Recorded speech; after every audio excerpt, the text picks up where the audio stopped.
Football ইতিহাসের দুই মহাতারকা Cristiano Ronaldo এবং নেইমার জুনিয়র। কোটি কোটি ভক্তের হৃদয়ের নাম, অসংখ্য গোল, ট্রফি আর ব্যক্তিগত অর্জনে ভরা তাদের ক্যারিয়ার। কিন্তু এত কিছু থাকার পরেও একটি স্বপ্ন তাদের আজও অধারা, ফিফা বিশ্বকাপ। কিন্তু প্রশ্ন হলো কেন? তারা কি যথেষ্ট ভালো ছিলেন না, নাকি ভাগ্য তাদের সঙ্গে ছিল না, নাকি এর পেছনে রয়েছে আরও গভীর কোনো কারণ? আজকে ভিডিওতে আমরা বিশ্লেষণ করব এই দুই কিংবদন্তি বিশ্বকাপ জিততে পারল না কেন।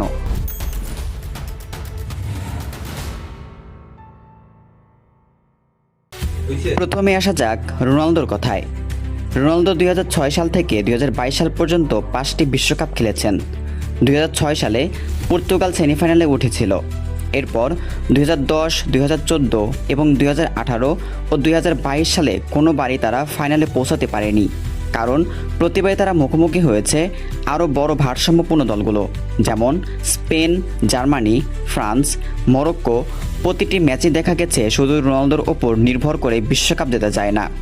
বিশেষ করে 2022 সালে রোনালদোকে বেঞ্চে বসানোর সিদ্ধান্ত পুরো বিশ্বকে অবাক করে দিয়েছিল। এইবার আসা যাক নেইমার জুনিয়রের বেলায়। নেইমার জুনিয়র 2014, 2018 এবং 2022 তিনটি বিশ্বকাপ খেলেছেন। 2014 সালে কোয়ার্টার ফাইনালে গুরুতর ইনজুরিতে ছিটকে যান তিনি। এরপর সেমিফাইনালে জার্মানির কাছে 7-1 গোলে ঐতিহাসিক হার দেখে পুরো বিশ্ব স্তব্ধ হয়ে যায়। 2018 সালে বেলজিয়ামের কাছে হেরে বিদায় নেয় এবং 2022 সালে ক্রোয়েশিয়ার বিপক্ষে অতিরিক্ত সময়ে গোল করেও শেষ পর্যন্ত টাইব্রেকারে হেরে যায় ব্রাজিল।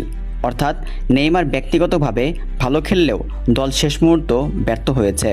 এখন আসা যাক বিশ্বকাপের বেলায়। বিশ্বকাপ জিতলে আসলে কি লাগে?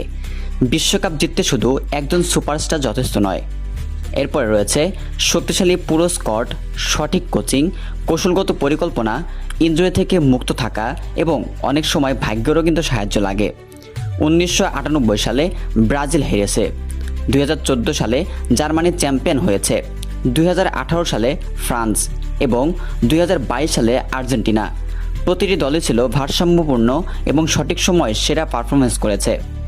অনেকেই মনে করেন বিশ্বকাপ না জিতলে একজন খেলোয়াড়ের ক্যারিয়ার সম্পূর্ণ অসম্পূর্ণ হয়ে যাবে, কিন্তু ইতিহাস বিভিন্ন কথা বলে। Johan Cruyff, Ferenc Puskas, Paolo Maldini, George বেস্টারের মতো অনেক কিংবদন্তিরাও বিশ্বকাপ জিততে পারেনি। তবুও তারা ফুটবল ইতিহাসের অন্যতম সেরা খেলোয়াড় হিসেবে আজও সম্মানিত। রোনালদো আর নেইমারের ক্ষেত্রেও বিষয়টি একই হবে। বিশ্বকাপ না জিতলেও তারা ফুটবল ইতিহাসের সবচেয়ে প্রভাবশালী খেলোয়াড়গুলোর মধ্যে অন্যতম থেকে যাবেন। সবশেষে বলা যায়, বিশ্বকাপ জেতায় একজন খেলোয়াড়ের একা হাতে থাকা সম্ভব নয়।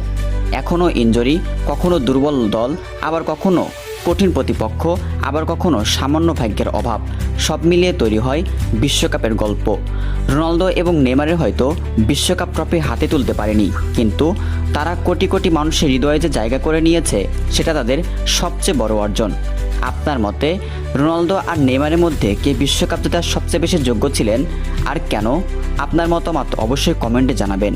ভিডিওটি ভালো লাগলে লাইক দিন, শেয়ার করুন এবং আমাদের চ্যানেলটি সাবস্ক্রাইব করে আমাদের পাশেই থাকুন। ধন্যবাদ।